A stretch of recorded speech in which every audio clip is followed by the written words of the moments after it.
Yes, I want to thank you very much, Ian. I want to move over to Sharad Kohli next. Sharad, when the news came through yesterday of an additional 25% levy on Indian exports to the United States, what were your thoughts and how is this going to affect the Indian economy?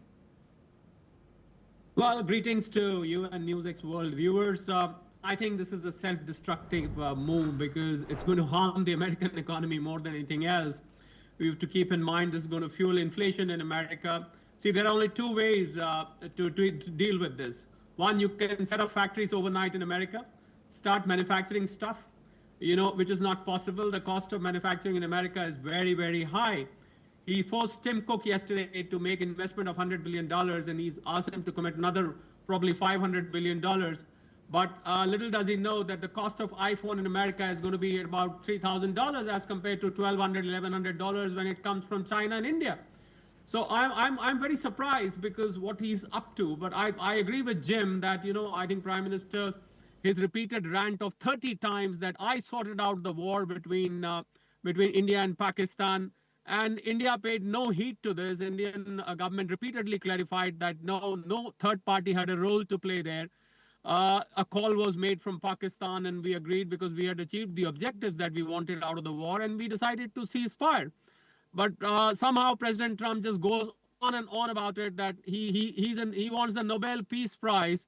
Well, I would rather have announced a tariff prize. If there was a tariff prize around the world, then he would have been the lead runner for that prize without a doubt.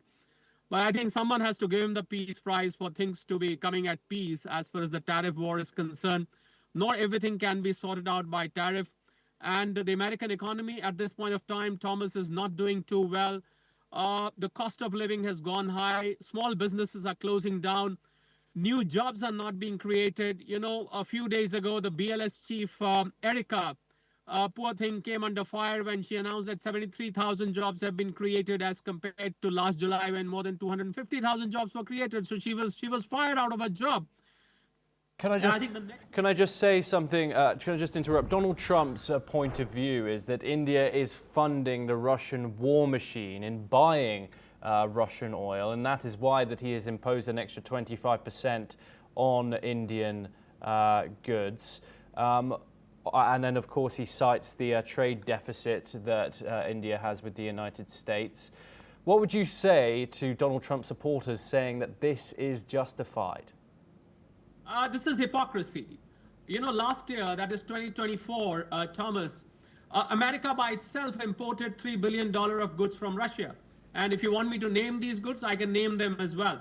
There is uranium, hexafluoride, there is palladium, there is fertilizer, there's a long list of items. I'll probably burn away the rest of your show time if I start reading out the list.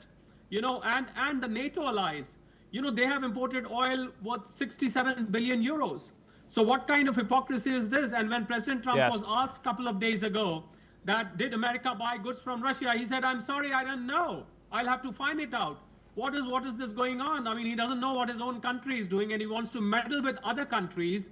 I really don't think this is fair. India has got all the right. India is a sovereign nation. Yes. We will buy from wherever we want. We cannot be dictated by a third country on who should we buy, how much should we buy, when should we buy. And I think America also forgot that this was the very country at the time of Russia-Ukraine war which encouraged India to buy from Russia to keep the oil markets stabilized.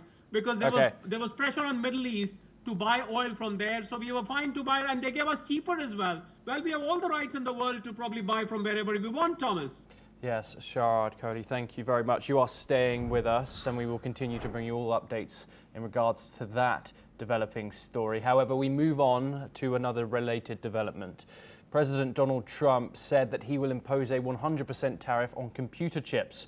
Let's listen in to the full statement. We'll be putting a tariff on of approximately 100% on chips and semiconductors.